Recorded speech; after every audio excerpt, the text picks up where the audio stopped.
Good morning and welcome everybody to the 2018 season. It's finally upon us.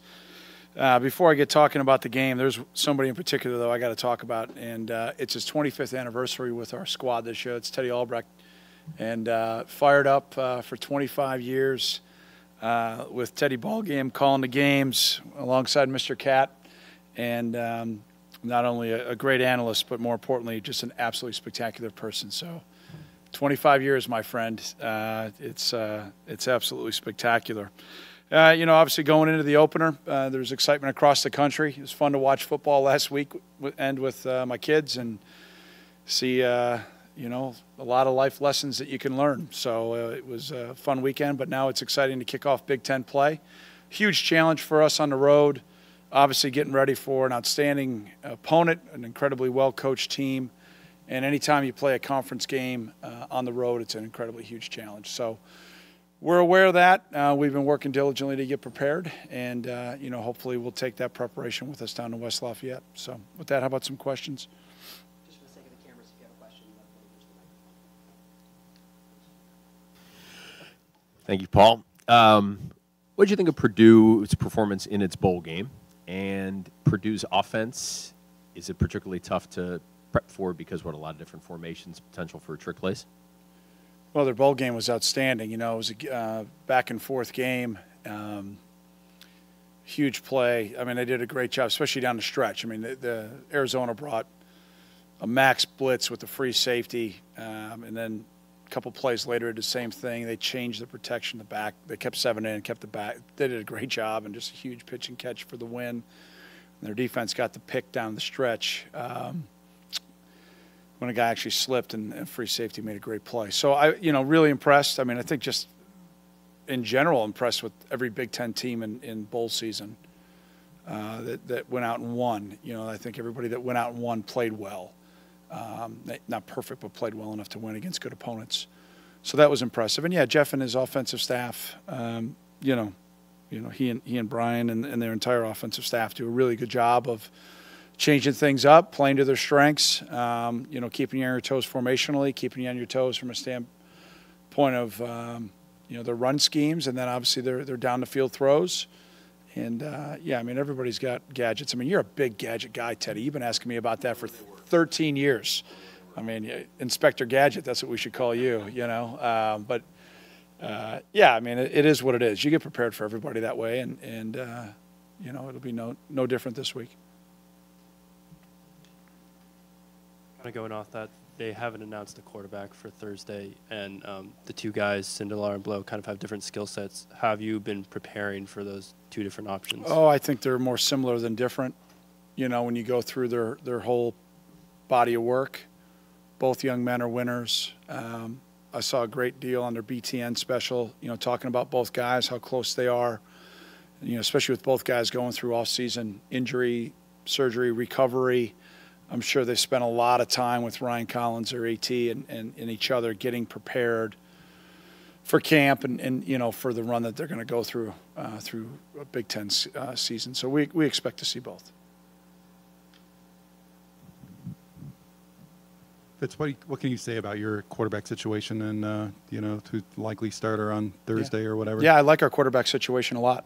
And I think we've got a lot of really good players. And you'll find out at 8:06 Eastern who's going to be playing and how much and when and what we do and what plays we call and how many gadgets, what defense we run, who plays at right guard and left guard, and the whole 9 yards. So there's transparency.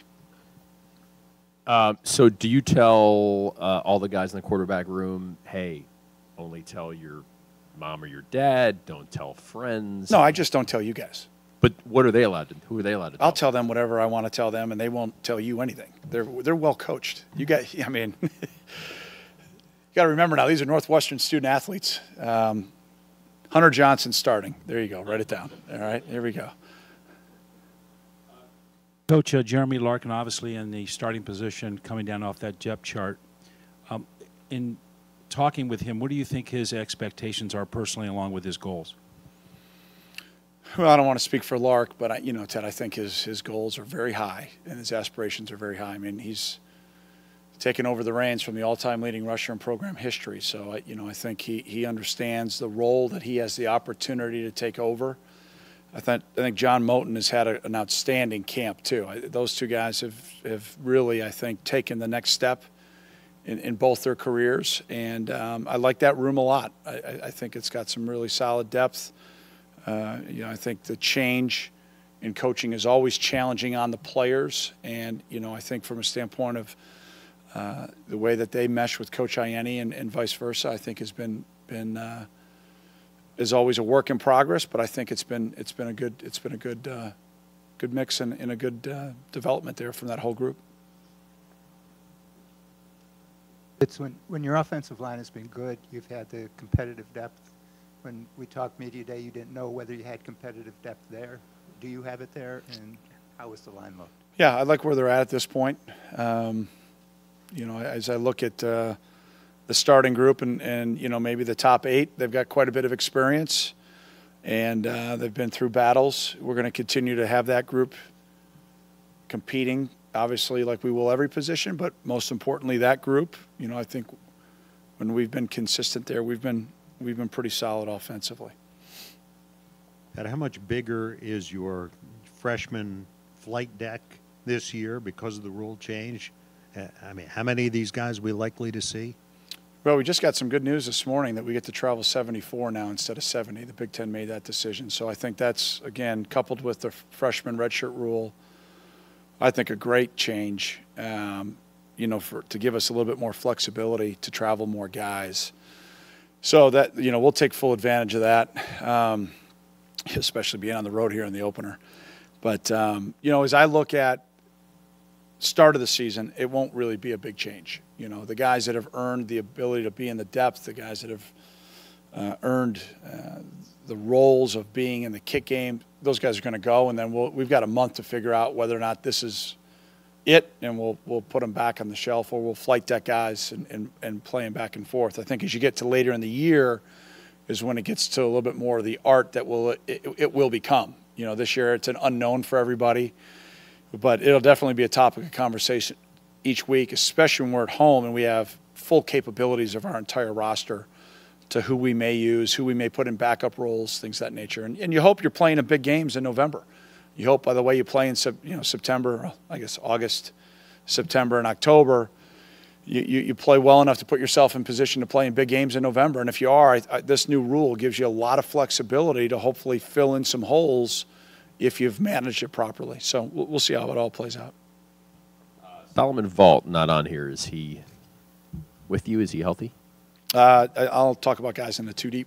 So anybody in the 2 deep you'd like to talk about, I'll talk about that. Riley Lees as second team. Does that mean Ramad beat him out, or is that just kind of a positional thing? 8:06 Thursday night. You just said you talk about anybody. I did. I just talked about him. 8:06 Thursday night.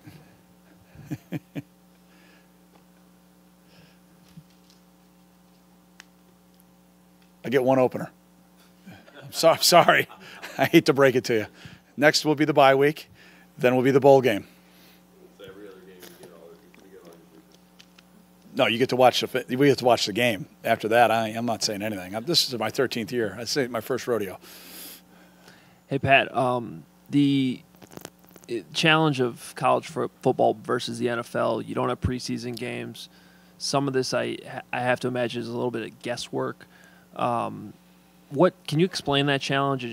You haven't had the opportunity to go live other than practice against your own guys, and how that impacts things going into an opener, especially a Big Ten game. Yeah, right, Adam. Well, I've never obviously coached in the NFL, so I can't speak to that. I know that every preseason game gets overanalyzed when coaches haven't even game planned. So Matt can enjoy that up in Hallis Hall all he wants. But, from a standpoint, we've got, I think, a pretty good plan on how we go about putting our guys in situational opportunities to try to get them prepared as much as you possibly can for the opener. You'll learn so much about your young guys really in the next month to get a good feel for where they're at, what their strengths are, where there are areas that they need to improve. But you're right, Adam, it's a big unknown. And you hope you just trust what you've seen. You hope they trust themselves and how they've prepared. Don't get blown away by the drone camera going or There's Maria Taylor. Wow, there's Kirk Herbstreit. Oh, my goodness. You know, when this time last year they were getting ready to play, you know, their first game of their senior year. So, you know, I'm more concerned with the younger guys than I am the vets. The vets have I think, prepared for this type of game in the past. Wayne and Nate suffered very similar injuries last year, went through the rehab process together. What have you noticed about how they've kind of grown coming out of that process? Well, I think anytime you go through a major injury, it's the shock of what happened. And then you kind of go down a little bit, not the unknown of where things are going to go. Then you get a medical plan. And if you have to have surgery like those guys did, like I did, now there's a plan. We start coming out of it.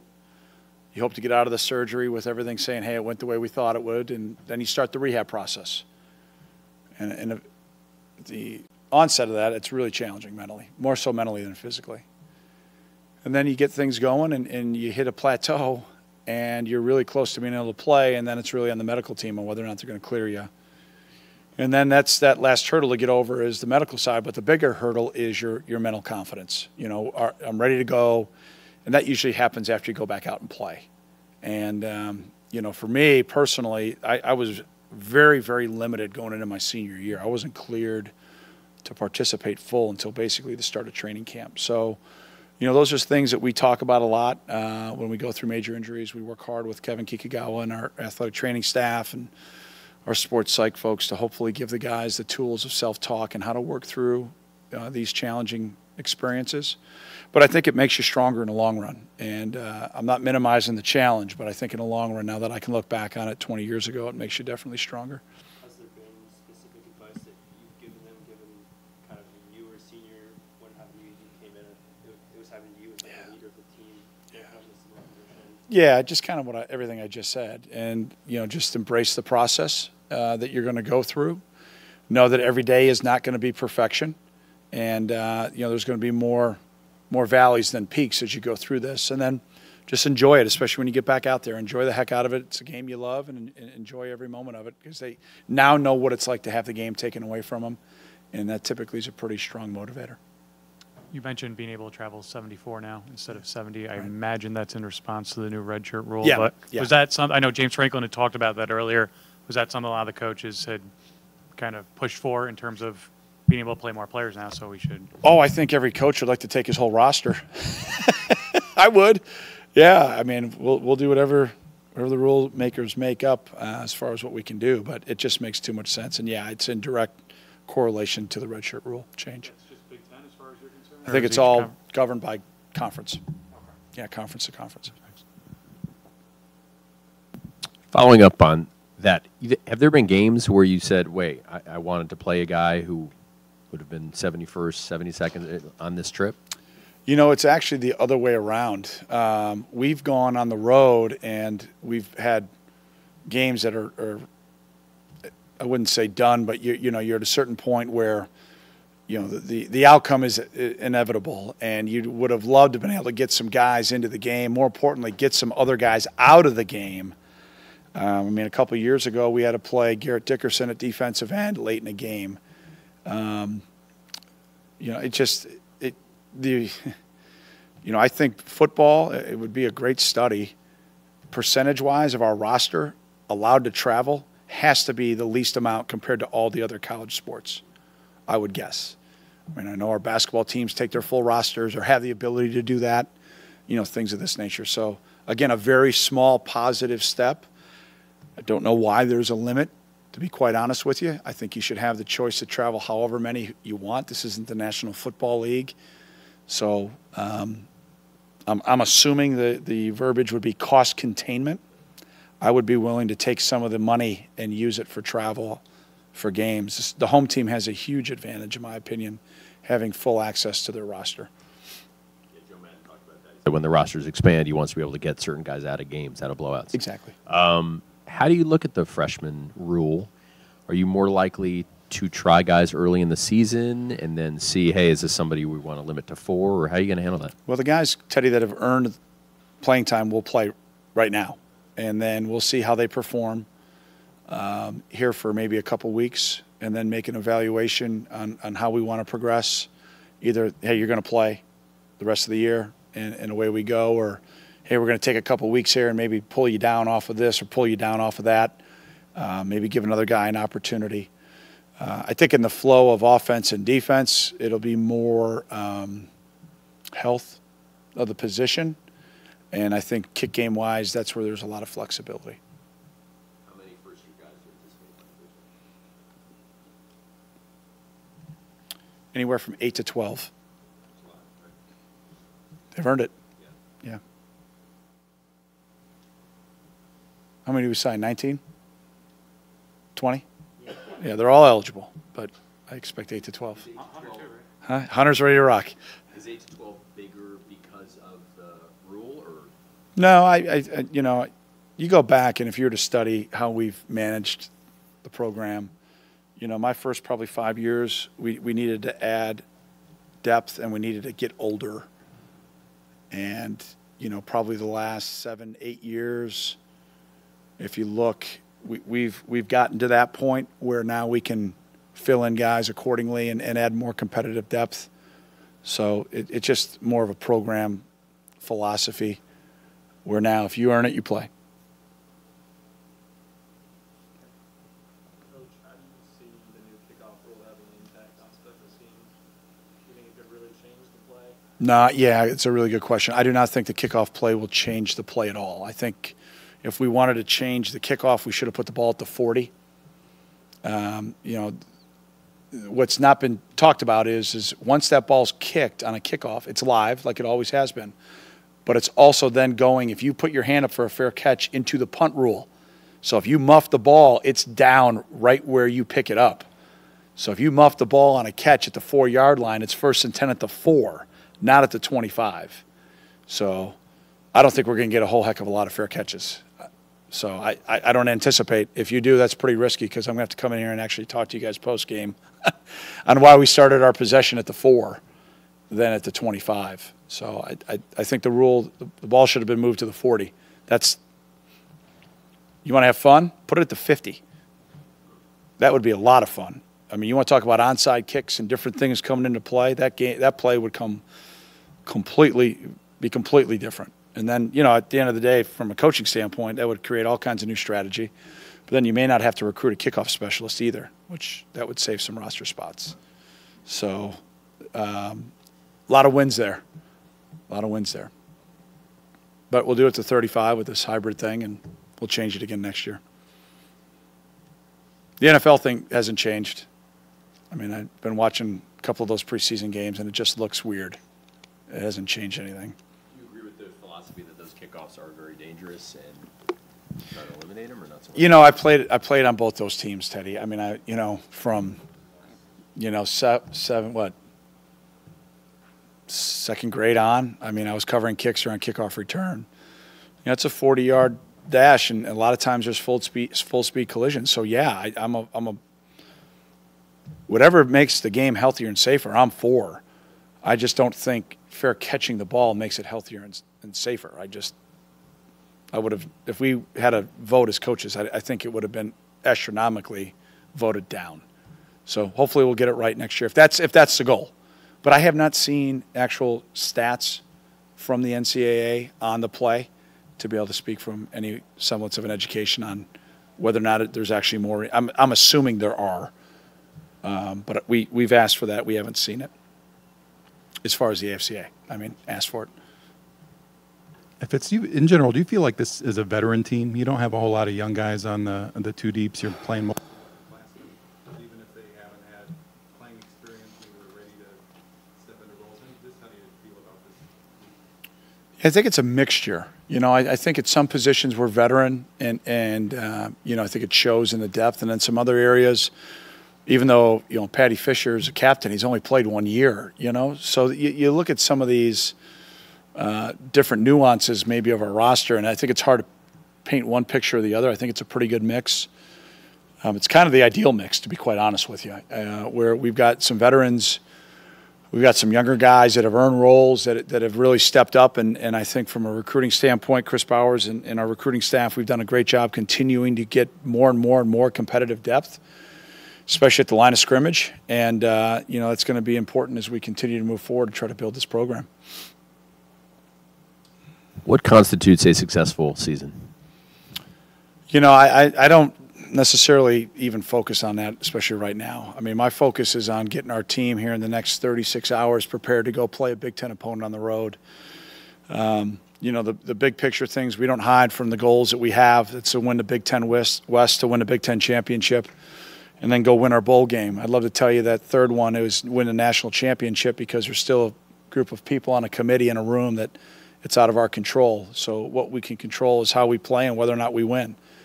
And, you know, that's my hope is that, you know, we do what we need to do to win the Big Ten West, and then go win a one-game playoff in Indianapolis. That's our goals. They haven't changed. Are you playing up the fact that you guys have won 8 games in a row, and yet you're an underdog in week 1? Not necessarily playing it up. I think that, you know, we're still a program that when you talk about preseason, in the hype season, in the talking season, I don't know, maybe our fans don't click enough on their mouses, you know, is what I'm guessing.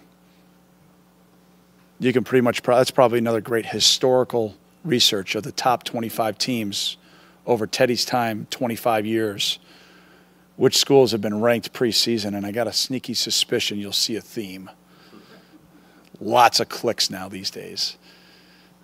Why are you guys smiling so much? Am I right? I think I'm right. So we're never going to be sexy. I would just put it to you that way. Preseason. I'd rather go out and earn it anyways. I'd rather have those things earned in the back end than talked about in the front end. Hype doesn't matter. Action, that's all that matters. Let me ask one more. Have you been in touch with Urban Meyer, and are there lessons that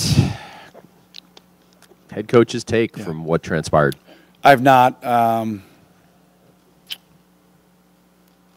There's always lessons to be learned. You know, I think it's not only lessons in our game, I think it's lessons in life. You know, I try, and Paul and our staff and I mean, everybody that I know, I ask them to keep me abreast of things that I think are great life lessons to teach our guys, great life lessons to teach our program, great leadership lessons for me to learn, for me to share with our staff, with our guys in the program. I think that will always be ongoing, unfortunately. Positive, great. Those are great things to share. The negatives, albeit are sometimes tough. They're great life lessons that you can learn and you can teach from. So, yeah, we take all those things that happen, and those are things that I share constantly. I'm constantly talking about, you know, domestic violence and choices on campus, and the role that our young men play in this community, and understanding, you know, that type of power from a standpoint of influence and what we can do from a positive nature on this campus can be substantial. And I share with them a lot the emails I get from people in the community on the great things that they're doing on a weekend basis and things of that nature in the community. So, you know, there's a lot of positive that doesn't necessarily always get talked about, but there's amazing life lessons that you can learn through difficult times. Anything else for that, Coach? All right. All right. Thank you, guys. Enjoy the ride. Here we go. Go Cats.